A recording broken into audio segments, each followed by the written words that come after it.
Pujilah Tuhan, hai seluruh ciptaannya. Dengarkan dan renungkanlah kebenaran firman-Nya bagi Anda hari ini. Yang pertama, berdukacitalah karena kejatuhan manusia.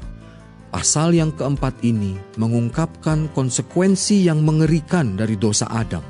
Anak-anaknya terinfeksi dengan kesombongan, kebencian, dan penipuan si ular. Namun masih ada harapan, karena di sini kita juga melihat buah dari janji Allah. Setan memiliki keturunannya di antara manusia, tetapi Allah menggerakkan beberapa orang untuk percaya pada janjinya dan menyembahnya dengan layak. Meskipun benih ilahi itu menderita penganiayaan, pada akhirnya ia akan menang. Yang kedua, betapa dahsyatnya kesabaran Allah. Sungguh luar biasa bahwa Allah berbicara dengan sabar kepada Kain dan memberinya banyak kesempatan untuk bertobat dari rasa cemburunya. Meskipun persembahannya telah ditolak, Kain seharusnya mendengarkan peringatan yang diberikan kepadanya. Namun dia malah menolaknya. Pembunuhan selalu ada di hati manusia. Matius pasalnya yang ke-15 ayat ke-19 berkata, "Karena dari hati timbul segala pikiran jahat, pembunuhan, perzinahan, percabulan, pencurian, sumpah palsu, dan hujat." Yang ketiga, waspadailah pertumbuhan dosa. Sekali kita menyimpan dosa, maka dosa itu akan mengarah pada dosa yang lebih buruk yang mempengaruhi orang lain. Dosa awal Kain menyebabkan hal yang lebih buruk pada keturunannya, seperti Lameh yang membual tentang pembunuhan. Kita perlu memanggil nama Tuhan seperti keturunan Set. Dosa apa yang diajarkan dalam pasal ini kepada kita agar kita dapat berdoa menentangnya? Dan anugerah apakah yang harus kita cari dari Tuhan? Kejadian pasal 4. Introduction. Dari Adam dan Hawa muncullah dua jenis orang yang menyembah Tuhan dengan benar, dan yang lainnya membenci Tuhan dan menganiaya yang saleh. Ayat 1. Penyatuan secara seksual berarti bersatu dan mengenal dengan sepenuhnya. Hubungan seksual merupakan tindakan yang paling intim yang merekatkan hubungan secara sosial, fisik, dan rohani. Itulah sebabnya Allah menyiapkan hal itu hanya untuk pernikahan. Ayat 2. Segala sesuatu tidak lagi disediakan bagi Adam dan Hawa seperti hanya ketika di dalam Taman Eden, di mana tugas sehari-hari mereka adalah menyegarkan dari dan bersenang-senang. Sekarang mereka harus berjuang untuk dapat memperoleh makanan, pakaian, dan tempat berlindung bagi diri mereka dan keluarga mereka. Kain menjadi seorang petani, sementara Habel adalah seorang gembala. Di beberapa bagian dari Timur Tengah saat ini, pekerjaan-pekerjaan zaman dahulu ini masih dilakukan sama seperti yang dilakukan pada zaman Kain dan Habel. Ayat 3-5. Alkitab tidak mengatakan mengapa Allah tidak menerima persembahan Kain. Mungkin sikap Kain tidak baik, atau mungkin persembahannya tidak memenuhi standar Allah. Amsal pasal 21 ayat 27 berkata, "Korban orang fasik adalah kekejian, lebih-lebih kalau dipersembahkan dengan maksud jahat." Allah menilai motivasi kita dan juga kualitas dari apa yang kita persembahkan kepadanya. Bila kita memberi kepada Allah dan kepada orang lain, itu harusnya dilakukan dengan hati yang penuh sukacita. Karena apa yang kita sanggup berikan itu, kita tidak usah khawatir mengenai berapa banyak yang kita berikan, karena segala sesuatu adalah milik Allah.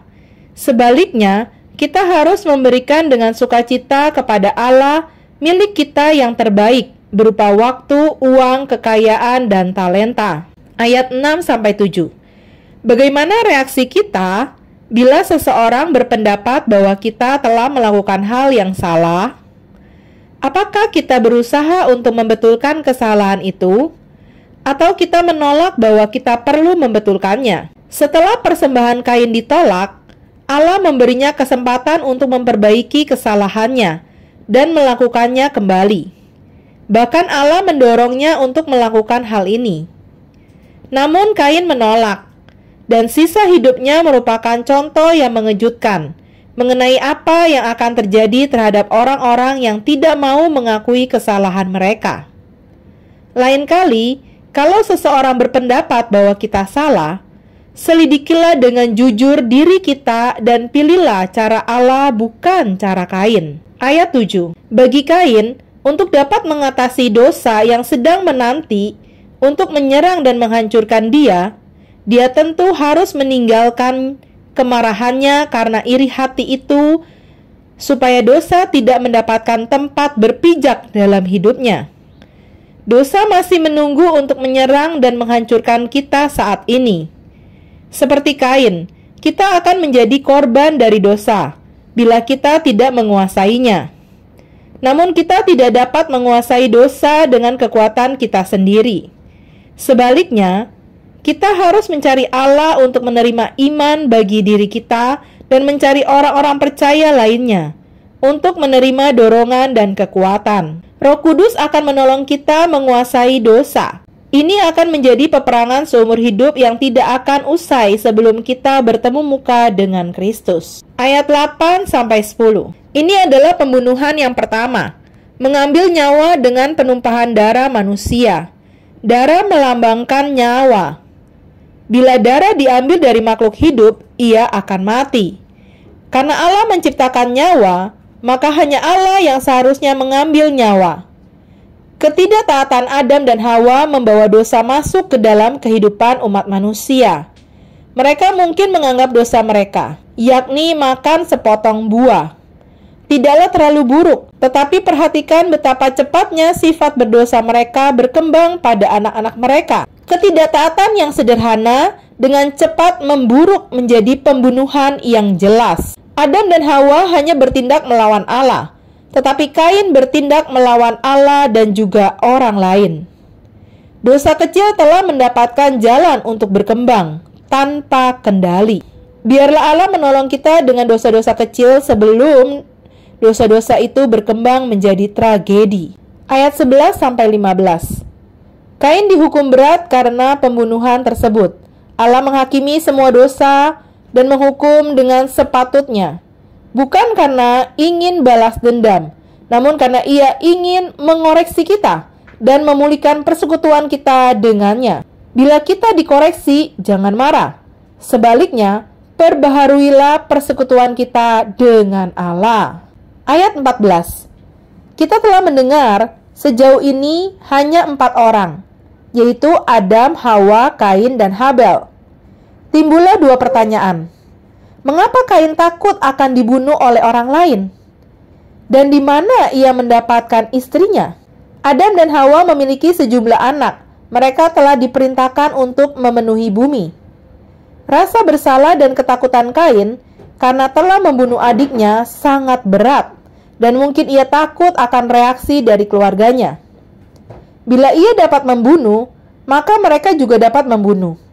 Istri yang dipilih oleh Kain mungkin adalah salah satu dari adiknya atau keponakan perempuannya. Umat manusia masih sangat murni secara genetika, dan tidak ada ketakutan akan akibat yang akan timbul karena menikah dengan sanak saudaranya. Ayat 15. Ungkapan dibalaskan kepadanya 7 kali lipat. Berarti hukuman terhadap orang tersebut akan penuh menyeluruh dan lebih buruk daripada yang diterima oleh Kain karena dosanya. Ayat 19-26. Sayangnya, ketika tergantung pada diri mereka sendiri, manusia cenderung menjadi lebih buruk dan bukan lebih baik. Rangkuman singkat tentang keluarga Lamek ini menunjukkan kepada kita bermacam-macam talenta dan kemampuan yang diberikan Allah kepada manusia. Rangkuman itu juga menunjukkan perkembangan yang berkesinambungan dari dosa dengan berlangsungnya waktu. Pembunuhan yang lain terjadi. Mungkin karena membela diri, kekerasan mulai bangkit. Timbullah 2 kelompok orang yang berbeda. Pertama, orang-orang yang menunjukkan ketidakpedulian terhadap dosa dan kejahatan. Dan yang kedua adalah orang-orang yang menyembah Tuhan, keturunan Set. Set akan menggantikan Habel sebagai pemimpin barisan umat Allah yang setia. Amin.